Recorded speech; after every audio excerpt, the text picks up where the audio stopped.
Hello বন্ধুরা, তোমাদের জন্য আমি আরেকটা নতুন ভিডিও নিয়ে চলে এসেছি। আমি গিয়েছিলাম মায়ের মামা বাড়ি, মানে দিদার বাপের বাড়ি, বর্ধমান কালীবাজারে। এই দেখো আমার দিদা বসে আছে। ওই দিকটা একটা বড় মতো কালী মন্দির আছে, কালীবাজার মনসাতলা। আমার মায়ের যেখানে মামা বাড়ি, ছোটো থেকে এখানে মানুষ হয়েছে। তো আমি এই গেলাম বিয়ের পর ফার্স্ট টাইম। তো তোমাদেরকে কিছুটা সময় এখানে কাটিয়েছি, তো সেইগুলো আমি দেখাতে চাইছি। এই দেখো আমার মা বসে আছে এখানে, ওই ভাইগুলো আছে, তারা কত ছোট ছোট ছিল, এখন খুব বড় হয়ে গেছে। তো আমি তোমাদের পুরোটা ভিডিও দেখানোর চেষ্টা করব, ভিডিওর মাধ্যমে দেখানোর চেষ্টা করব। দেখো এখান থেকে রাস্তাটার থেকে সোজা গিয়ে আমার মায়ের মামা বাড়ির দিকে যাচ্ছি।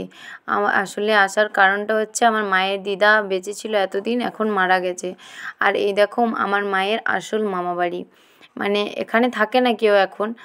তো এখানে আমার মা ছোট থেকে মানে বড় হয়েছে। এখানে মা বলছিল একটা দোলনা টাঙা ছিল। এই দেখো ভিতরে রুম আছে আরও। তো সব এখন খুব মানে নষ্ট হয়ে গেছে, বাড়িটা পুরোপুরি মানে ভেঙেই গেছে বললে চলে। তো দেখুন কিভাবে আছে বাড়িটা, অবস্থা খুব খারাপ, মানে ভেঙে গেছে বললেই চলে, মানে এখানে থাকতো না কেউ। ঠিক আছে, তো একটা স্মৃতি মায়ের জড়িয়ে আছে এই বাড়িটার সাথে। তো সেটা আমি দেখাবার চেষ্টা করছি তোমাদেরকে। সো এখানে কেউ থাকে না, মায়ের মামা ওরা কেউ থাকে না এখানে। জাস্ট দেখানোর চেষ্টা করছি যে বাস্তব যে বাড়িটা আছে। ঠিক আছে, এটা আমার দিদার মানে আসল বাপের বাড়ি।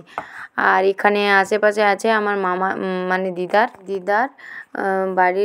বাড়ির যে সদস্যরা থাকে তারা এই আশেপাশে মানে বাড়ি করে আছে।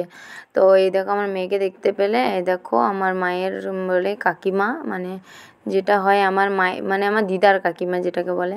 তো এদিকে যাচ্ছি, দেখো আমি পুরোটা সবার বাড়িগুলো আমি দেখানোর চেষ্টা করছি। এই দেখো এটা একটা মাসি, এই দেখো এটা মাসিকে বললাম হাই করো, হাই করলো। ওই দেখো একটা ভাই, ওইখানে বৌদি আছে ফোন ঘাঁটছে, মানে ওরা এখানে এসেছে, ওই মারা গেল বড় মাটা, এই কারণে ওরা এসছে। তো এই হচ্ছে মাসি, এটাও একটা মাসি। ওই দেখো আমার মামি হাত ভেঙে গেছে, ওটা আমার মেজো মামি। আর ওই যে বুনু তাকাচ্ছে। তো তোমাদেরকে আমি সব ভিডিওর মাধ্যমে আমি দেখানোর চেষ্টা করছি। ওই দেখো এদিকে দিদা মন খারাপ করে বসে গেছে, বসে আছে, তার মা মারা গেছে, তো ওই জন্য মন খারাপ। তো এইদিকে দেখো আমার মেয়েটা কি করছে, বদমাইশি খুঁজে বলছে কোথায় কি করবে না করবে, জল ফেলবে কি বদমাইশি করবে। এই দেখো একটা টিয়া পাখি আছে খাঁচার ভেতর, মিঠু। এই দেখো ওকে খেলাচ্ছে। মায়ের মামা বাড়ির মধ্যে আরেকটা স্মৃতির জায়গা আছে, যেটা হচ্ছে বাঁকার ধার। সেটা না দেখালে নয়, সেটা দেখাতে তোমাদের এখনই আমি নিয়ে যাব। দেখো সেটা আমি মানে খুব ছোট সময় এসেছিলাম, এখন কি অবস্থা আমি জানি না যদিও। তো তোমাদেরকে দেখাচ্ছি। দেখো এই রাস্তা হয়ে আমার মা ছোট থেকে বড় হয়েছে, মানে এই বাঁকার ধারে একটা পুকুর আছে, মানে পুকুর না, মানে ওটাকে বাঁকা মানে নদী টাইপের বটে, নালা বড় একটা। বাঁকার ধারে ওই দেখো কল আছে, বাথরুম আছে, ওরা ইউজ করতো। এখন সবার বাড়িতে বাথরুম হয়ে গেছে, তো আগে এটাই ব্যবহার করতো এরা। তো আমি বাঁকার ধারে গিয়ে তোমাদেরকে পুরোটা ভিডিওটা দেখানোর চেষ্টা করছি। এই দেখো বর্ষাকালে এটা ভরে যেত, আগে এখানে স্নান টান সবাই করতো, বাট এখন কেউ করে না, কারণ কি এখানে খুব মানে নোংরা আবর্জনা ফেলা হয়, এখন আর এটা ইউজ করা হয় না। সো এই বাথরুম দুটো আগে ইউজ হতো, এখনও হয়। হ্যাঁ, যাদের বাড়িতে বাথরুম নেই তারা ইউজ করে। তো দেখালাম তোমাদেরকে। সো ফ্রেন্ডস, চলো টাটা।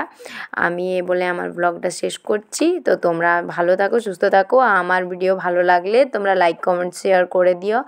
আশা করি তোমাদেরকে আমার মায়ের ছোটোবেলাকার স্মৃতিগুলো দেখানোর মানে পুরো চেষ্টা করেছি, আশা করি তোমাদের ভালো লাগবে।